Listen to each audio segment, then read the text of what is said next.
know. But it is my distinct pleasure and honor to introduce Dr. Nora Volkow as the RTI Fellow Distinguished Lecturer today. And in order to not infringe on our presentation time, I'm not going to give the background that I'd say most of this audience already knows anyhow. She's director of NATA.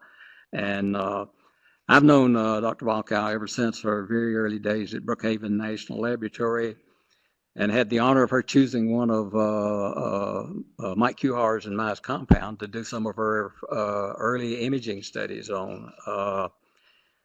I have followed her studies ever since and have read most of her over 600 publications and 95 book chapters. According to the Web of Science, her papers have been cited by others in their studies over 11,000 times. And I think it's rather striking that Dr. Volkow had 29 publications in 2015 and already has 17 publications thus far this year. And her expertise is not just based on numbers. These publications are in Science, Nature, Proceedings of the National Academy of Science, Neuropsychopharmacology, and Cell. But most importantly, the studies have provided highly useful information about how the human brain works and how it affects and how drugs affect the brain. Dr. Volkow, as you well know, has received numerous awards, and I'm not going to list those here except to point out that she's a member of the Institute of Medicine and the National Academy of Sciences. But saying all this, to me, recently, and I think to many others, the most significant thing that she's done it involves this research and others is the part that she's played at the leadership she had at NATA, and her research is in our Congress, Senate, and the President that drug addiction is a brain disease. And as a result, many of our young people now are being treated for their disease, just like ADHD, and not going to jail. In today's presentation, Dr. Volkow will tell us about her research on the project of how drugs enslave our brain.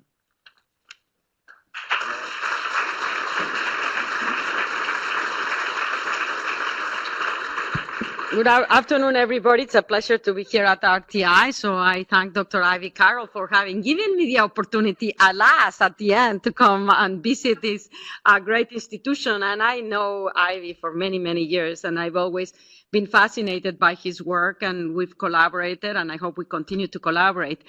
But I did not realize the massiveness of the diverse work that you all do at RTI because you had never invited me. So I actually ended up being here, and so it is a genuine pleasure, and it was a wonderful surprise. And I hope that I've always, of course, been aware of the scientific impact that you all have. But I look forward to try to actually, by getting to know these other areas of science that at night that we're not so acquainted with, we can establish new opportunities. Because if there's no dialogue, of course, then there's no communication. So it is, I have to thank Ivy for finally inviting me here. So thanks very much. So I'm going to speak today about exactly that, how our brain is enslaved by drugs. But it's actually, we are enslaved by drugs because there is a process in our brain that actually responds to it. And so in studying drugs, we can also get an insight about the neuronal mechanisms that underline some of the behaviors we do, and very importantly, some of the behaviors we do even though we don't want to do them. I mean, that paradoxical situation where we find ourselves having an analytical capacity and make a decision not to do something, and yet we're unable to not do it. So, which can put us into a lot of trouble, and teenagers are particularly prone to getting into trouble. But I think that it does give us an insight. And so what I am going to be speaking today about drug abuse and addiction pertains to something that is very fundamental on how our brain works. Now, it so happens that drugs actually are affecting one of the systems that is most relevant in regulating our behaviors, which is the dopaminergic system. In the past, we've actually just had this very simplistic notion that dopamine is equal to pleasure. So if I have pleasure, I will do the thing. If I have displeasure, I will not do it. And while there is truth to it, it's also come to understand that what dopamine is signaling goes beyond just pleasure. What dopamine is signaling is actually saliency, something that is important, something that is relevant for that particular organism or creature, that in a way that is relevant for survival. So long and behold, of course, food is signaling a reward, a reinforcement, and that motivates you. So when you activate the dopamine system, what you are doing is setting into action the drive that will make you do behaviors to actually ultimately be able to consume or do whatever is associated with pleasure. But as I say, it's beyond pleasure. So if something is actually novel that you don't expect, dopamine is stimulated, and that allows you to engage your attentional mechanism toward it and give it priority. When something is very aversive, that also engages the dopaminergic system. And what it does, it enables you to learn very, very rapidly that that's aversive and can have untoward consequences. And that learning actually requires one exposure. You will not do it again. So dopamine has the capacity to engage multiple circuits in the brain that will motivate your actions, that will lead you to learn those associations in such a way that you can recognize them as important or not in order to approach them or avoid them in ways that are very, very fast and efficient, that we call conditioning. But it also allows you to maximize the utilization of your neuronal resources to things that are relevant. So if something is very predictable and you know it's going to be there, you don't want to engage your attentional system because it doesn't really matter. On the other hand, if it's novel, you should, because you don't know if it's going to be helpful or not, or harmful. Now, drugs activate these dopaminergic pathways, and they do it in ways that are much more potent than any of the natural reinforcers or even stimuli that actually are activating this dopaminergic system. And that's what's so dangerous about drugs. And all of the drugs that have the capacity to produce this supraphysiological stimulation of that dopaminergic system, predominantly of that dopaminergic system, the one that targets the nucleus accumbens, which is a hub in the network of reward and reinforcement and saliency. That system, all of the drugs that can do that at the supraphysiological level have the capacity to produce addiction. And so that is, I think, from the basic literature, something that provided us a really important insight about why what may be happening in the brain of a person that's addicted. And there you have some of the first microdialysis experiments showing that food increases dopamine. Of course, it's rewarding, necessary for survival. It's and in the extent at which increases dopamine, the animal is going to engage on behaviors on getting it. But look and compare with amphetamine. It's actually amphetamine is much more potent. The effects are much longer lasting. And this is what I was calling before supraphysiological, can then trigger adaptations that in those that are vulnerable can result in addiction. The big question mark has been, what are those adaptations? Why is it that if any one of you were to take a drug, and you can call it alcohol or you can call it whatever you want to, it will increase dopamine, it will activate these nucleus accumbens, but it's only in a person that's addicted will it generate a desire of more and more and more. It's almost like insatiable craving. So what is the difference? If in both an addicted and a non-addicted person, you're increasing dopamine, why is it that in one you're generating that insatiable craving and in the other one it's not? And so I'm going to give you some insights in terms of what we've been able to uncover by using brain imaging, in particular positron emission tomography, to try to uncover what it is. To start with, everybody has been very interested on the notion, yes, all of the drugs that increase dopamine in the nucleus accumbens, striatal regions, can produce addiction. Okay, does that happen in the human brain? And using imaging, which is actually was allow us to test this in humans, because you cannot put a little electrode and start to actually do microdialysis or electrophysiological studies in the nucleus accumbens. That's invasive in a human. But you can do imaging, and it's actually quite straightforward. The way that you measure changes in dopamine is indirectly by looking at the occupation of the dopamine receptors. So you use a ligand that is labeled with a positron emitter, carbon 11. The one that we've used, the one that's most extensively used, is raclopride. Raclopride is an antagonist that binds at the dopamine D2 and the dopamine D3 receptors. It's relatively low affinity, so it can only bind to those dopamine receptors that are not occupied by dopamine. Since normally, when you're not taking a drug, 85 to 90% of those dopamine D2 receptors are empty, you can actually then measure the difference in the binding of your radioligand when you give a placebo and you have 85 to 90% of those receptors free and raclopride binds happily, versus when you give them a drug. In this case, the drug that we've been extensively studying is methylphenidate, and we've actually, in this case, started by using intravenous methylphenidate because if you look at the pharmacology, methylphenidate is probably the most similar drug that you can get to cocaine. And I was very intrigued by that because I says, well, if cocaine is believed to be addictive because it blocks the dopamine transporter, which is the mechanism by which dopamine is recycled back into the dopamine terminal and terminates its action. So if you block it, it cannot be recycled, dopamine accumulates, that stimulates, and that's what traditionally everybody was saying, that's why cocaine is rewarding. So I was saying to my brain, well, if methylphenidate can do that as well as cocaine, what is it that we're not understanding? Or are we giving methylphenidate, which is Ritalin, to children, and which is a drug like cocaine, or there's something else that we don't really know? So that's why we started. I actually got very obsessed with methylphenidate. Methylphenidate blocks the transporter, dopamine accumulates, and then it binds to these receptors. So when you give your raclopride, binding goes down. So then you compare placebo versus IV methylphenidate, and you can see that decrease in the binding of your raclopride because these are occupied with dopamine, so it cannot bind. It's like a seat is occupied by someone, you cannot sit there. And after appropriate mathematical modeling, you actually can quantify relative changes in dopamine. And lo and behold, when we said, okay, well, all of these studies in animals, in rats, in monkeys have shown that the increases in dopamine are necessary for the rewarding effects. What about humans? So we did one of the first studies to evaluate this, and we used intravenous methylphenidate, which, by the way, cocaine abusers don't distinguish from intravenous cocaine. You can ask me questions about it, but in animal models, it's basically the same. They don't discriminate intravenous methylphenidate from intravenous cocaine. We injected it. Intravenous methylphenidate gives you a very strong high. And cocaine abusers don't, as I say, don't differentiate it from intravenous cocaine. And then 1 minute later, we injected C11 raclopride.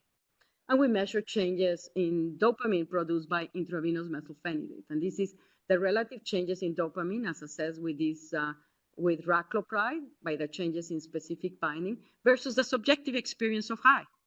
And we demonstrated that indeed in individuals in whom intravenous methylphenidate produced a robust change in relative concentrations of dopamine, you saw a very intense high. In those that it didn't produce any subjective effects, indicating that in humans, just like in animals, the ability of this drug, a stimulant drug, to increase dopamine was directly associated with the intensity of the high. Similar findings actually had been published a couple of months before by the group at Yale University using intravenous amphetamine, where they also showed that the magnitude of the dopamine increases were associated with a high. And since then, other investigators have actually shown that other drugs like alcohol and nicotine, the magnitude of the dopamine increases is related to the reward. However, I have been, nonetheless, when a thought or a question comes into my brain, it doesn't let me go. And I was very intrigued about the notion about here is methylphenidate is the most widely prescribed psychoactive medications for children in the United States, methylphenidate, Ritalin. And I said, what is it that we are not actually really understanding? And people were saying, well, when you're giving methylphenidate, you don't inject it. That's correct, and that's very important, and I'll mention why that's crucial, in fact. But their belief was actually that when the hypothesis was when you give oral methylphenidate, it's rapidly metabolized into Ritalinic acid.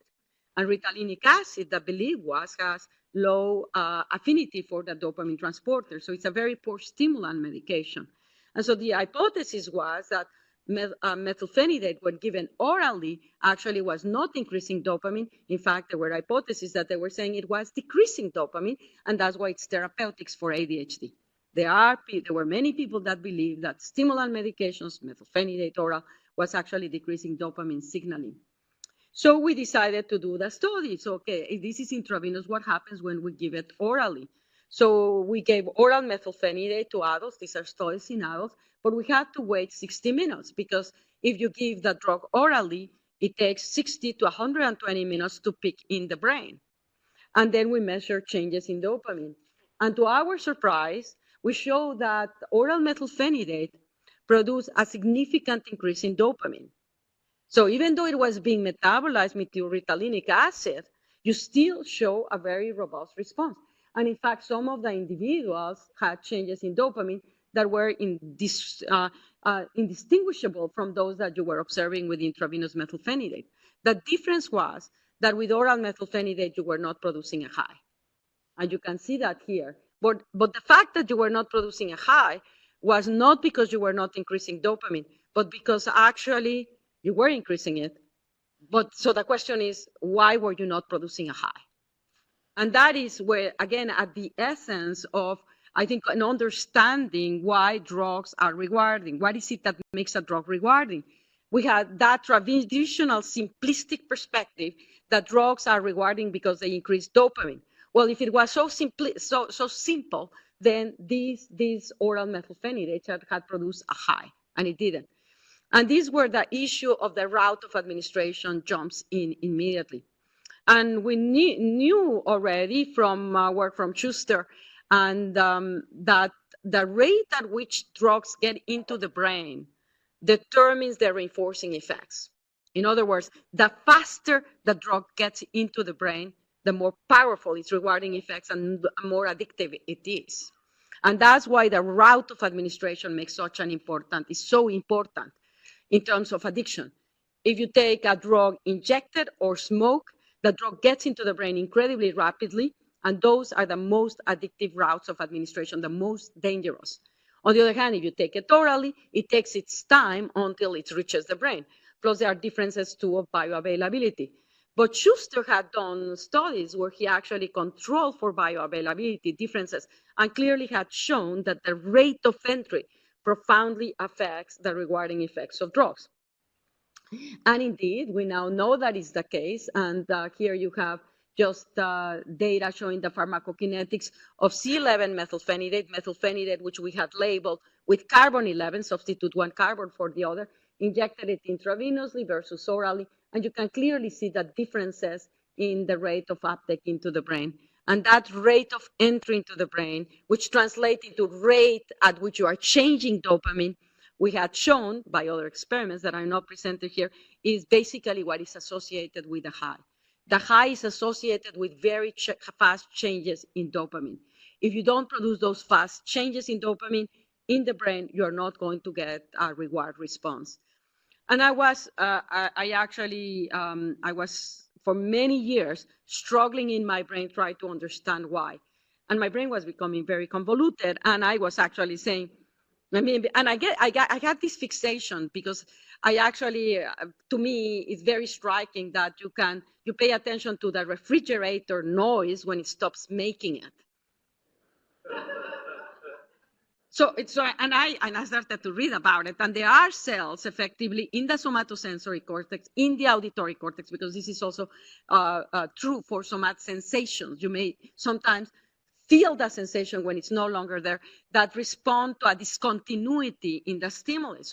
So in my brain, I was sort of saying there must be something like that reward is associated with discontinuity. And I was trying to figure it out. I never figured. And one day I said, oh my God, come on, Nora. It's very obvious what it is. And I was so upset because it took me a while to understand, and it was very obvious.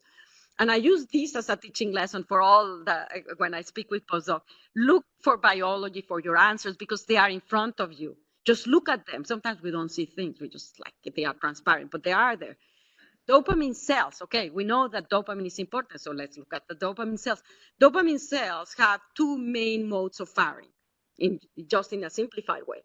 The tonic dopamine firing, which is a spontaneous tonic dopamine cell firing, that actually increases dopamine when the cell fires. There is release of dopamine, but the release of dopamine is relatively modest. And that's one.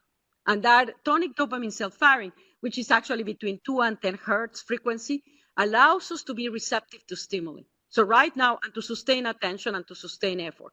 So right now, my ability to engage you depends very much on my capacity to keep that tonic dopamine cells working properly. If you are very tired and sleepy, then the dopamine cells may go slower, and then I may not get your attention. Or if I sort of basically get to speak about something that you're not interested, you'll start to mind wander. Your dopamine cells will disengage. But if something gets very exciting and very, very striking or novel, then the dopamine cell starts to fire very, very fast, very short trains, milliseconds, but they go from 2 to 10 to, now we know, 15 to 50 hertz. And that produces a very sharp, very high increase in dopamine that's very short lasting, but very high. Now, what that does is actually associated with saliency, where it's reward, aversion, novel. And what it is signaling, that allows you to signaling a different mechanism. Because we have been very, again, sometimes, I mean, we get an hypothesis that dopamine increases, and that's why it's rewarding. But dopamine signals throughout 5 different types of receptors, though they have any importance. And again, let's look at biology. Well, most of our research has been on dopamine D1 and dopamine D2 receptors. Dopamine D3, we know, are very important for drug reward, but we've studied them less, but they are very, very interesting. Dopamine 4 and dopamine 5, much less investigated. The concentrations are lower, but we have a lot of data on dopamine D1 and D2. What do we know? Dopamine D2 receptors are very high affinity receptors. So you stimulate them with relatively low levels of dopamine. Ergo, you stimulate them when dopamine cells are firing tonically. So in order to sustain your attention, dopamine, even if it's not very high, is going to stimulate those dopamine D2 receptors. In contrast, D1 receptors are low affinity. So in order to stimulate it, you need this spiking of dopamine. And when it spikes, the signaling then can generate a different type of processes than those that are linked with dopamine D2 receptor signaling. In particular, reward, in particular, conditioning. So in order for a stimuli that increases dopamine to produce a conditioning, which is this learning process that allows you to associate a stimuli with a reward or a stimuli with an aversive response, that conditioning, which, as I say, can happen on one-time exposure. That's D1 receptor mediated. So in other words, for drugs to be addictive, they have to emulate basic dopamine cell firing. They have to stimulate dopamine D1 receptors. So then the notion of just increasing dopamine is not sufficient. It has to increase it in ways that it are activating the dopamine D1 receptor system. And I'll come back later. The dopamine D3 receptor system is also very, very relevant. And they actually, the D1 and the D3 receptors are expressed in the same cell, and they facilitate actually signaling one from the other. And that's why the D3 receptor is important. You knock down the D1 receptor, create a D1 receptor knockout mice, you profoundly affect the rewarding effects of drugs. You knock out the D2 receptor, knockout mice continue to self-administer drugs. So we now know that the D1 receptor is indispensable stimulation for rewarding effects of drugs, whereas the D2 receptors actually are not indispensable. An optimal reward actually happens when you're stimulating both of those systems. So this is very, very, very important because it gives us also an insight in terms of the adaptations. And this is an optical imaging where we can actually, by using fluorescence, separately identify cells in the nucleus accumbens that express the D1 receptors versus cells that express the D2 receptors. We can give those animals cocaine, and by measuring calcium through a fluorescent probe, we can determine how a drug differently affects these two D1 versus D2 receptor cells, which actually, again, are signaling through different pathways. The D1 is what we call the direct striatocortical. The D2 is the indirect striatocortical. You give cocaine, D1 cells actually are stimulated when you give them cocaine, and dopamine goes up. It does a very sharp increase, and then it sort of plateaus. D1 inhibits the D2 when it's stimulated by dopamine, in this case by giving cocaine. It actually inhibits neuronal firing, and the effect is much lower. And this actually, again, highlights what dopamine is doing in this reward circuit. It's stimulating very rapidly the D1, whereas it's actually deactivating the D2 receptor indirect pathway through a much slower process. So in this line of thinking, then, how does that relate? How do we take this understanding about why drugs are rewarding? They increase dopamine, but they stimulate the D1 system. How about addiction? And for many, many years in the field, it was believed that actually, and still many believe, because it takes a long time for people to actually accept findings. I mean, I think that some theories are so appealing that no matter how the data looks, you want to ignore it. And so it was very, very nice to say a person is addicted because in them, the rewarding effects of drugs are more potent. In them, that's the theory, the drugs of abuse produce much larger increases in dopamine. And therefore, they can actually enjoy them more, and that's why they take them. And they enjoy them more, and then that's why they take them. But then again, it's a very myopic perspective, because if you've ever been with a person that's addicted, you've come to realize that in these individuals, they're taking the drugs not to get high or feel great, but actually to feel normal, because when they're not taking the drugs, they feel miserable. So this notion of taking a drug initially, because it's rewarding, to a state when you become addicted, when that drug is no longer rewarding, but you actually are making it to feel not as miserable, is the transition that actually has led, that still has not permeated in the public or in the healthcare system that would allow them to recognize that a person that's addicted is not taking the drug because they are choosing. They're taking the drugs because they actually need them and their brain is processing them. So what goes on? So in terms of the hypothesis, I love the hypothesis that addiction is because you are addicted to the drug because it's more rewarding and there's going to be more dopamine when you take it. And I sort of say, beautiful hypothesis. And if you're writing grants, it's wonderful when you have a beautiful hypothesis because you'll convince everybody resonates. I say, oh, wow, yes, it's great.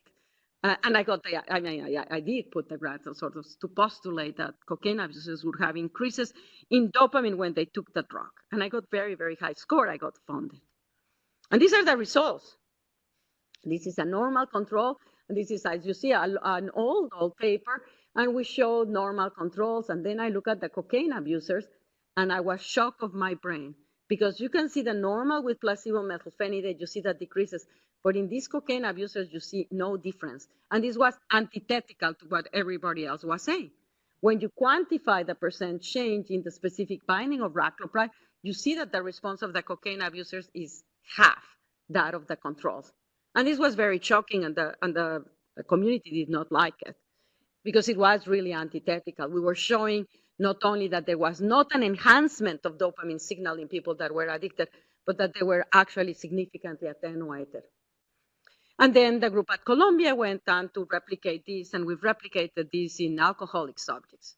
But one of the criticisms that actually had been voiced very early on, and I mean, it's definitively an important one, was they said, well, Nora, how do you know that the reason why you were getting these attenuated responses is not just the fact that this is happening because they are addicted, but because you study them during the withdrawal, and that this reflects withdrawal? And a very, very valid question. So recently we went on to do the same experiment, but in active cocaine abusers to address it. And so here is obviously a much more recent paper. And what you're seeing is a better scanner, and the images have been already normalized for non-specific binding, for metabolism of the radiotracer, and they are average. So this is one subject, these are average. So this is the placebo, the average images for our 17 controls in placebo, 17 controls on methylphenidate, and this is the cocaine abusers. And it's a much better way of looking at it because you then never know if you selected your best subject or your worst subject. This is not selection sensitive. It's just the average. You see the placebo and the decreases in the binding, and this you actually see the cocaine abusers. This is the control group, and it's very difficult to visually see any difference.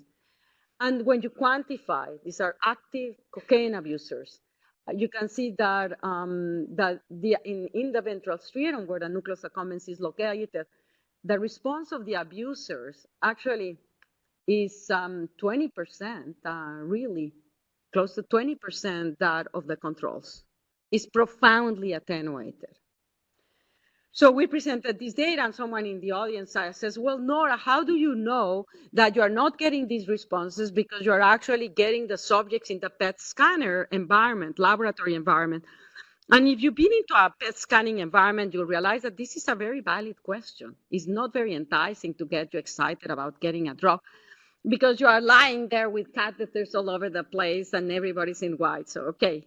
So yes, well, let's test this hypothesis. So we carried on another study in active cocaine abusers, but instead of just giving them IV methylphenidate by itself, we gave them IV methylphenidate into two different days, two different conditions. On one of them, we exposed them to cocaine video that was tailored to the way that they administer cocaine, to their ethnicity, and to their route of administration. And we had shown by pretesting this particular video that it produced significant craving, and actually by itself, it was able to increase dopamine.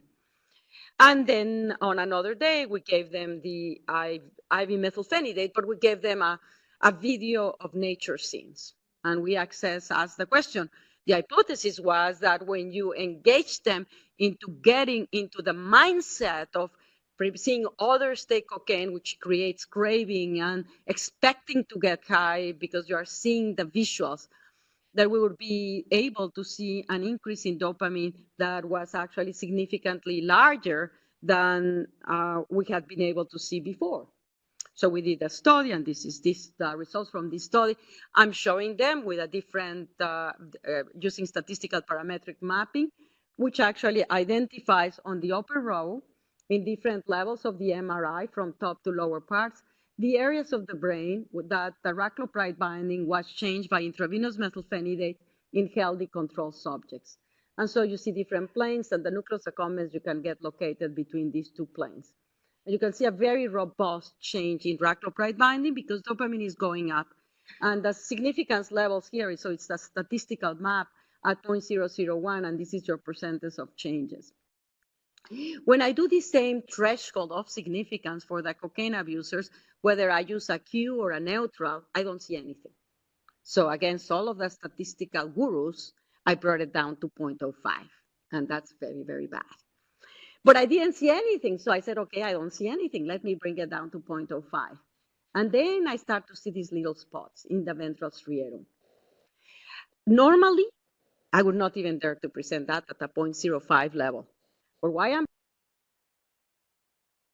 presenting it, and I think it's very, very real, is that when subjects were real, that even though it's profoundly in the ventral striatum, and it didn't matter where we had Qs or non-Qs, indicating that the blunting of the ability of intravenous methylphenidate to increase dopamine in the striatum and nucleus accumbens is not due to withdrawal. Number one, it's actually even more severe in active cocaine abusers, and it's not due to the lack of Qs. That it represents a true hypodopaminergic state when they are actually consuming the drug. And then you'll say, wait a second. I mean, if you are showing that, and the data shows it's not just us, others have shown that increasing dopamine in animals or humans is indispensable for reward, what the hell would a cocaine abuser even bother if the signal is so very, very low? Well, look at this. The issue that's interesting, and this is the ventral striatal slice, the delta on the controls, the areas where it's changing dopamine, these little points in the ventral striatum in the cocaine abusers. And you see what's very, very interesting is that in them, you see that the larger the changes in dopamine here, which is a decrease in the binding, the larger the decrease in the binding, which means the largest the increases in dopamine, the more intense the craving. And this is actually paradoxical because they are very attenuated. That's what differentiates them from controls. And yet, the greater the increases in dopamine in the ventral striatum, the more intense the craving. And how does one interpret that? I mean, it basically tells you that even though it's very attenuated, it's still able to increase dopamine. And in so doing, it's triggering the craving. So what could it be? Well, there are two things that I think could it be. One of them is with raclopride, we have a terrible disadvantage because you are averaging changes over 30 minutes. And yet I told you that the highs produce that very intense moment of phasic dopamine self-firing. We're not measuring D1 receptors, we're measuring D2 receptors over 30 minutes. So could it be possible that, and that's one of the possibilities, that during the first few seconds, there is a sharp increase in dopamine that then maintains the high to a certain extent and produces the craving. But the other one that also, and is not per se exclusionary from that hypothesis, is raclopride binds to both D2 and D3 receptors. And in the nucleus accumbens, the concentrations of D3 receptors are very, very high. In the caudate and the putamen, they are very few, so you can dismiss it. Raclopride is predominantly D2. But in the nucleus accumbens, D3 receptors account for at least 50% of the binding of raclopride. And we know from animal models that D3 receptors are overexpressed in animal models of addiction.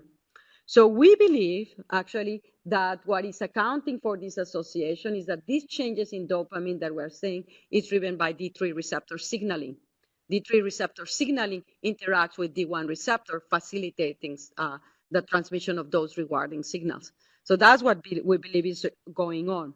But also highlighting the relevance that D2 receptors by itself appear to have a very profound decrease in signaling when an individual is taking the drug. And we've actually gone on using optical imaging where you can actually manipulate all of these parameters and look at the D1 receptor expressing cells that form the direct striatocortical and the D2 receptor cells that form the indirect striatocortical, and differentially observe how these systems adapt to chronic administration of cocaine. And we have shown, actually, and others have shown too, this is our data, that again, using a calcium imaging, D1 cells, when you give cocaine, increase. And when you give chronic cocaine and then you give them acute cocaine and intoxicate those animals, you see an attenuation of the increase, but you still see the signaling. In D2 receptors, you see the decrease in calcium signaling with an acute, and when you give chronic cocaine to an animal, you basically completely abolish the D2 receptor signaling.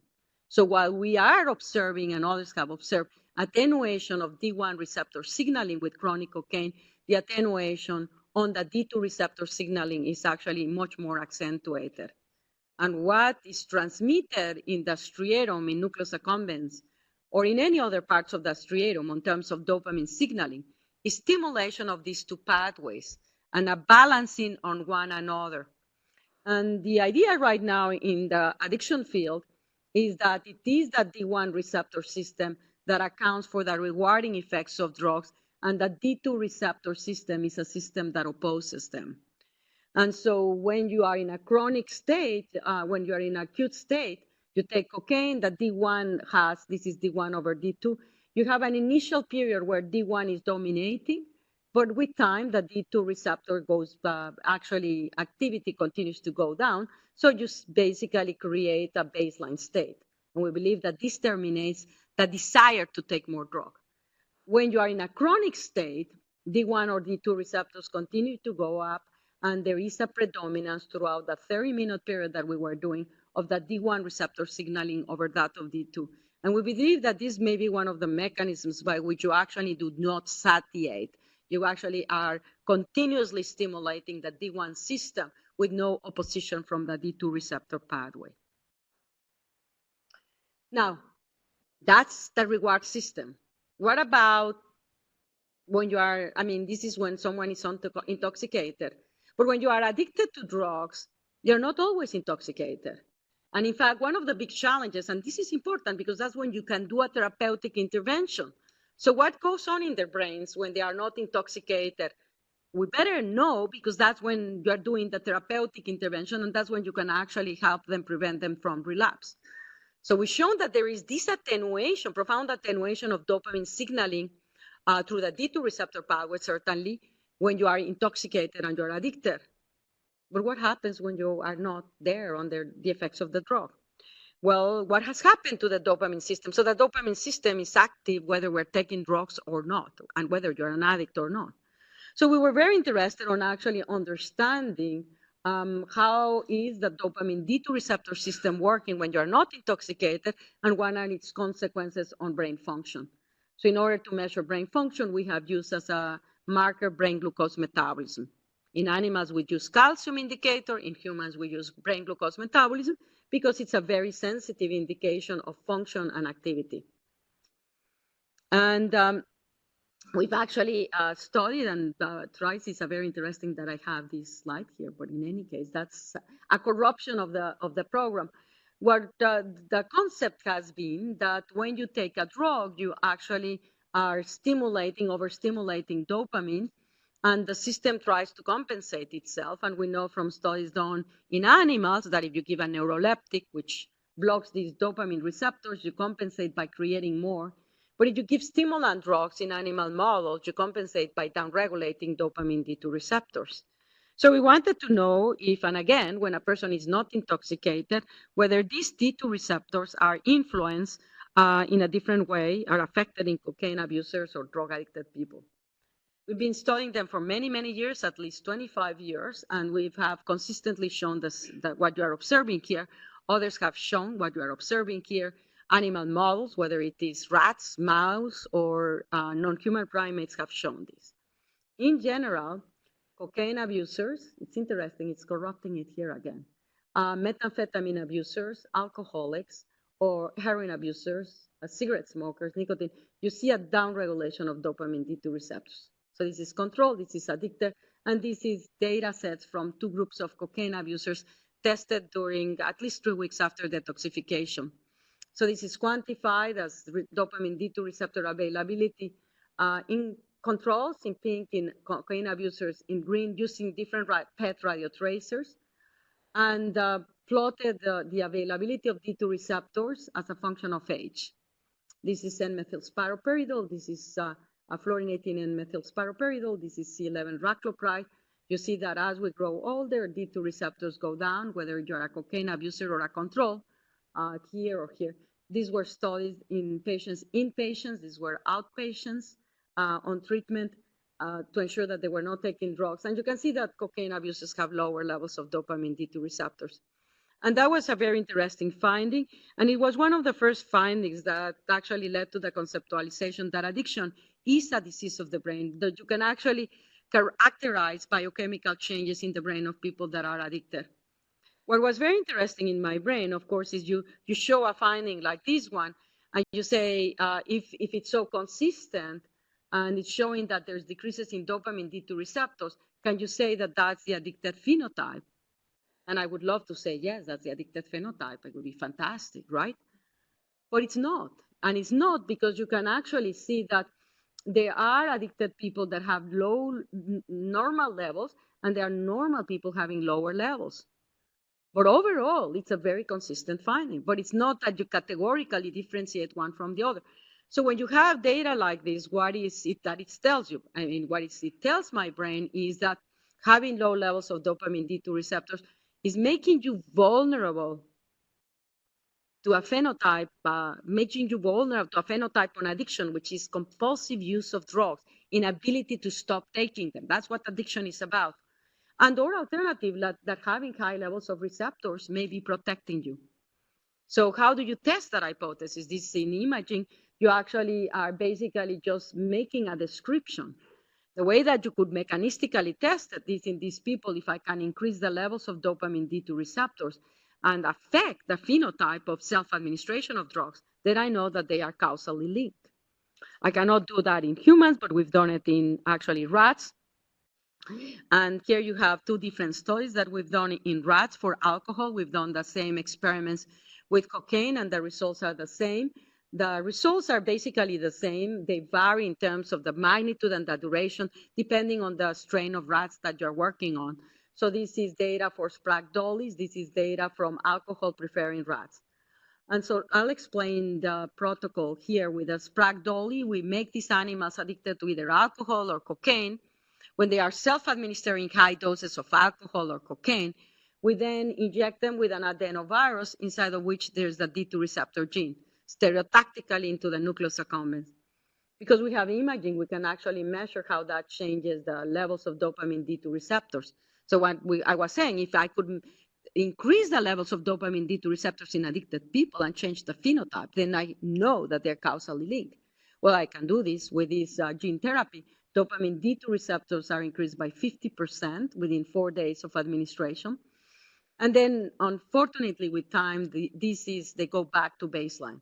And it has to, this is limited because we're using an adenovirus. We don't have another vector. But in the question then is, when you are able to increase the D2 receptors, what happens to their drinking? And this is percent change in alcohol intake from 0. So this is negative, and we see a profound reduction in drinking. And as the receptors go back to baseline, the drinking goes back to baseline. You don't see an effect if you only inject the adenovirus with no gene inside. So we needed to control for non-specific inflammatory responses. We don't see anything like that. We see the same phenomena with a DT overexpression in the nucleus accumbens. In animals, the alcohol-preferring rats have been bred for the preference of alcohol. They love alcohol. And in them, even in them, and they've looked at the genetics, and the D2 receptor is not involved in that one specifically. The gene for the D2 receptor is not involved. But in these animals, if you overexpress the D2 receptors, you significantly change the amount of alcohol drinking in these animals, indicating that overexpression of dopamine D2 receptors is protecting these animals from the consumption of high quantities, high doses of alcohol. As I said, we've shown exactly the same thing, or cocaine. There's something about having low levels of dopamine D2 receptors that leads you into this pattern of consumption of high doses of drugs. We've shown it for alcohol and cocaine, and the group of Trevor Robbins and Everett in Cambridge have shown that if you select animals on the basis of the levels of dopamine D2 receptors, you can predict which animals are going to be administering compulsively cocaine, those that have low levels of dopamine D2 receptors in their ventral striatum. So having low levels of dopamine D2 receptors makes you vulnerable for compulsive administration of these drugs. Why? Right? I mean, it sounds very nice, dopamine D2 receptors, but how can one protein have such a profound effect on a behavior that is crucial for addiction? Well, we've been working with in imaging, and again, look at biology and try to figure out and get your responses. The dopamine D2 receptor indirect pathway has been extensively studied by researchers that are involved in Parkinson's disease. Parkinson's disease actually damages the dopamine cells, and that has led them to really, they were the ones that delineated these very elegant direct and indirect pathways. And we know that. So the D2 receptor is indirect. You have the striatum. Dopamine D2 receptors sit in GABA cells, which are inhibitory.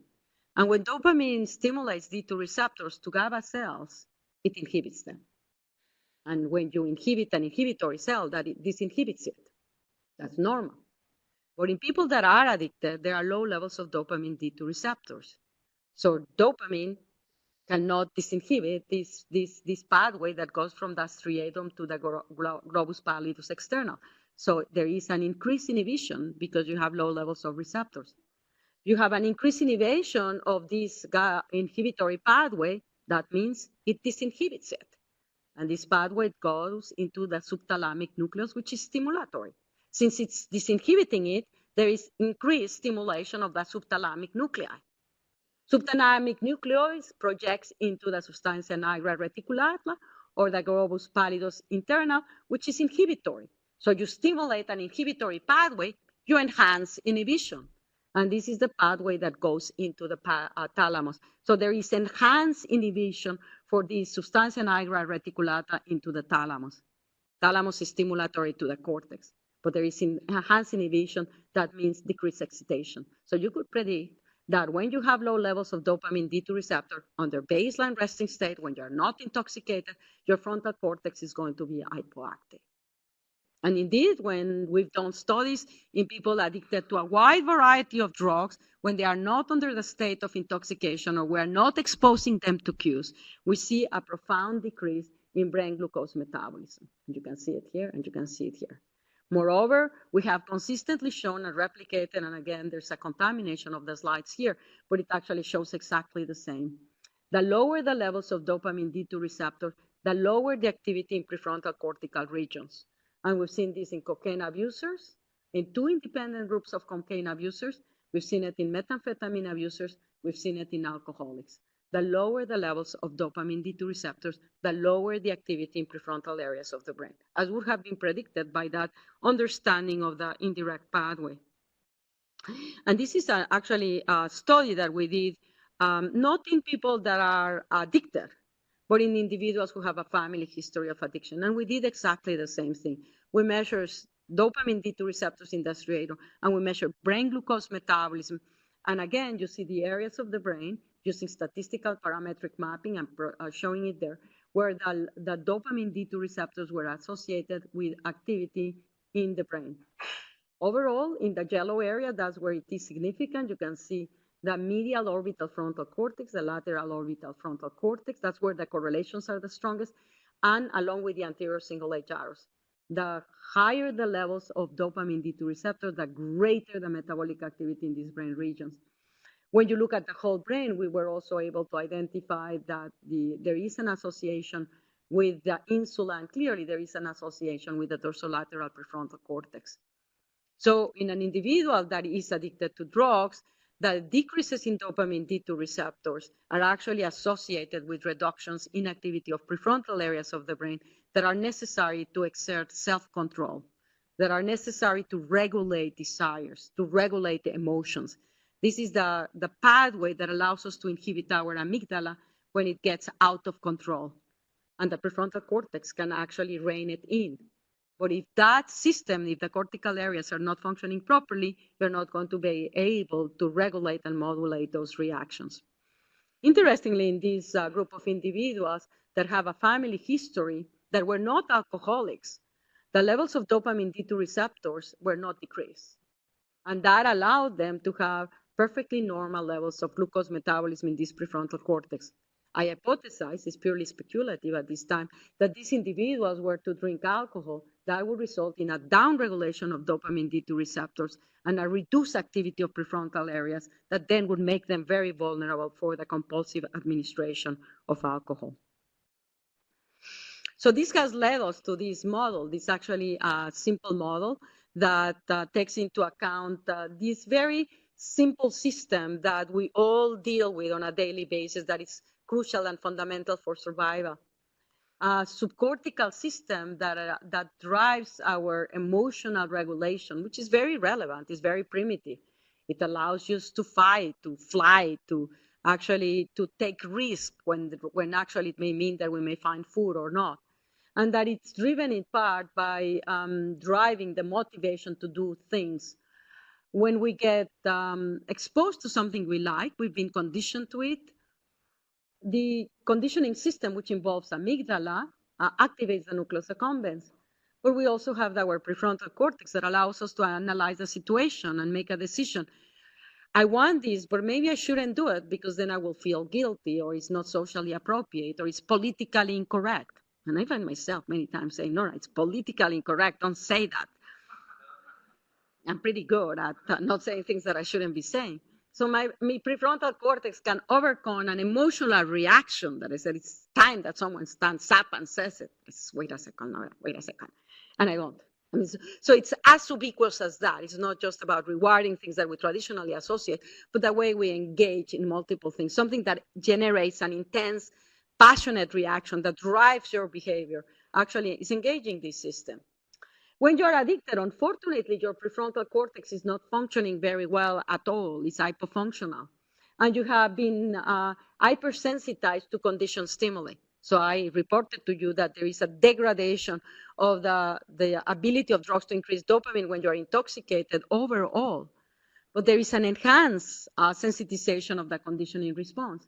And we now know and understand something that it's still hard to really swallow, that the main driving in a lot of the behaviors is these conditioned responses. And it's not just in addiction, it's actually in food.